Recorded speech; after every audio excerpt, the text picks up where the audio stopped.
ఎవడు రాడు. ఆనాడు ఫ్లోరైడ్ నాడు ఎవడు రాలే. ఓట్లున్నప్పుడు వస్తారు నంగనాచి కబుర్లు చెప్పి, కానీ తర్వాత ఎవడు రాడు. ఓటు గుద్దినం గడ్డకెక్కిందంటే మన ఈపుల గుద్ది మనని బొందలు నూకుతుండే తప్ప ఎవడు రాలే. ఇది జరిగిన చరిత్ర, ఇప్పుడు జరుగుతున్న చరిత్ర. దయచేసి మీరు గమనించాలి, ఇది ఆషామాషి కాదు. ఇది చిల్లర మల్లర రాజకీయ సభ కాదు. రాష్ట్ర ప్రభుత్వానికి కాదు, రాష్ట్ర నాయకులకు కాదు. ఇలా నీళ్లు వంచడానికి సిద్ధంగా ఉన్నటువంటి బ్రిజేష్ కుమార్ ట్రిబ్యునల్కు కానీ, కేంద్ర ప్రభుత్వానికి కానీ, కేంద్ర నీటిపారుదల మంత్రికి కానీ, మన నీళ్లు దొబ్బిపోదామనుకునే స్వార్థ శక్తులకు కానీ ఒక హెచ్చరిక ఈ నల్లగొండ చలో తెలగొండ నల్గొండ సభ.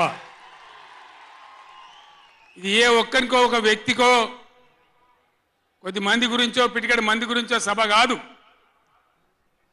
ఖమ్మం, నల్గొండ, మహబూబ్ నగర్, రంగారెడ్డి, హైదరాబాద్ ఈ 5 జిల్లాల ప్రజల యొక్క జీవన్మరణ సమస్య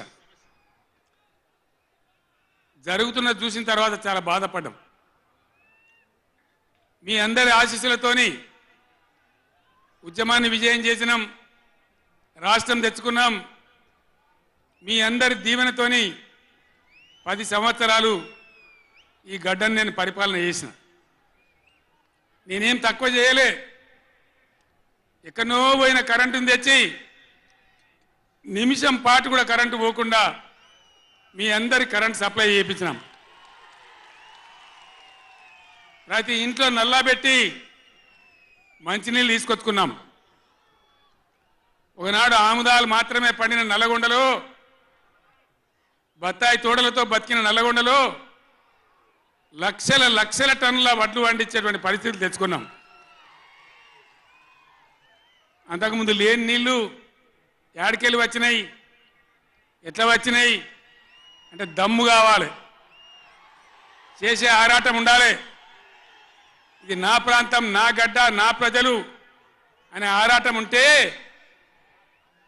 ఎట్లనే చేసి సాధించుకొని రావచ్చు. కృష్ణా జలాల కథ మీకు ఒక 4 నిమిషాలు చెప్తా, దయచేసి మీరు సైలెంట్గా ఉంటే మీకు అర్థమవుతుంది. ఇలా ఏం ఏరా పేరు లేదు. ఆనాడు కొట్లాడినాం, రాష్ట్రం కోసం కొట్లాడినాం. ఆ రోజు జలసాధన ఉద్యమంలో మండలానికి ఒక బ్రిగేడియర్ వచ్చి నెల 15 రోజులు తిరిగి ప్రజలను చైతన్యం చేసినాం.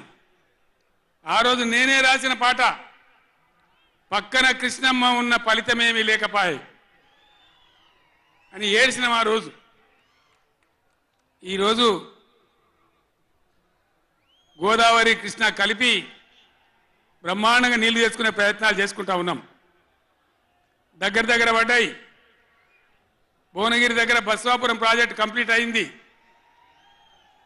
డిండి ప్రాజెక్ట్ కంప్లీట్ కాబోతా ఉంది.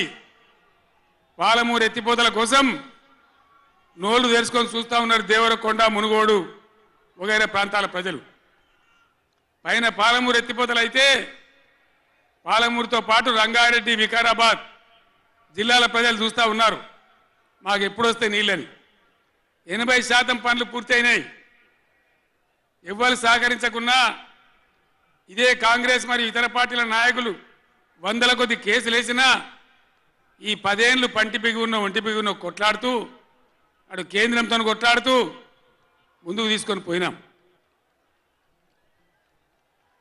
ఆనాడున్న కాంగ్రెస్ గవర్నమెంటు, తెలంగాణ ఇచ్చిన కాంగ్రెస్ గవర్నమెంటు ఆ రోజు 1 ఏడాది కోసం తాత్కాలికంగా సర్దుబాటు చేసుకోండి, ఆ తర్వాత ఎవరి వాట వాళ్ళకు వస్తుందని చెప్పింది. ఆనాడుగా బిల్లు పాస్ కావాలి, తెలంగాణ రావాలి, ఇది ఒక ఆటంకం కాకూడదని సరే కానీ అని తర్వాత చూసుకుందామని చెప్పినాం. ఆ తర్వాత ఢిల్లీలో పోయి మోడీ ప్రభుత్వం వచ్చింది. వాళ్ళని ఎన్ని 100ల ఉత్తరాలు రాసినాం. అయ్యా మేము మునిగిందే నీళ్ళలో నాశనం అయిపోయినా, మా బతుకులు ఆగమైపోయినాయి, వెంటనే నీళ్ళ పంపిణీ చేయండి, ట్రిబ్యునల్కి వేయండి అని అడిగినాం. వేయలే. వేయకపోతే సుప్రీంకోర్టుకు పోయినాం. సుప్రీంకోర్టుకు పోయి తగాదా పెట్టినాం. ఆ తర్వాత కూడా వేయలే. తర్వాత ఒక రోజు మళ్ళీ మీటింగ్ జరిగితే నేను గట్టిగా నిలదీస్తే మీరు కేసు బంద్ చేయండి, మేము ట్రిబ్యునల్కి ఎత్తామని చెప్పినారు. సరే, మంచి మాట ఇచ్చేటోళ్ళు వాళ్ళు కాబట్టి, కేంద్ర ప్రభుత్వం కాబట్టి కేసు విత్డ్రా చేసుకున్నాం. ఆ తదనంతరం వెయ్యలే ట్రిబ్యునల్ తొందరగా 100 ఉత్తరాలు రాసిన నేను. ఇగో నా పక్కనే కూర్చున్నారు కేశవరావు గారు, నామా నాగేశ్వరరావు గారు, స్టేజ్ మీద మన పార్లమెంట్ మెంబర్లు అందరు ఉన్నారు, మన ఎంపీలు అందరు ఉన్నారు. లోక్సభను స్తంభింపజేసినాం. మా ఎంపీ రంజిత్ రెడ్డి, ప్రభాకర్ రెడ్డి కూడా అప్పుడు ఎంపీగా ఉండే. నేను చెప్పిన మీరు ఏమైనా మంచిదే కొట్టాడునని చెప్తే 1 వారం రోజులు లోక్సభ జరగనీయలే. అట్లా కొట్లాడినాం. ఆ ఒత్తిడికి తల ఒగ్గి మొన్న ఎలక్షన్లకు 4-5 నెలల ముందు ట్రిబ్యునల్కి వేసినారు. ఇప్పుడు జరగవలసింది ఏంది? ఏ గవర్నమెంట్ ఉన్నా, మా గవర్నమెంటే ఉండినా గవర్నమెంట్ ఏం చేయాలి? ట్రిబ్యునల్ ముందర పోయి గట్టిగా వాదించి చరిత్ర మొత్తం చెప్పి, మన అవసరాలు చెప్పి, మన కరువు చెప్పి, మన బాధలు చెప్పి, ఇగో మా వాటా ఇంత రావాలి అని కొట్లాడాలి. అది మొగోడు చేయాల్సిన పని.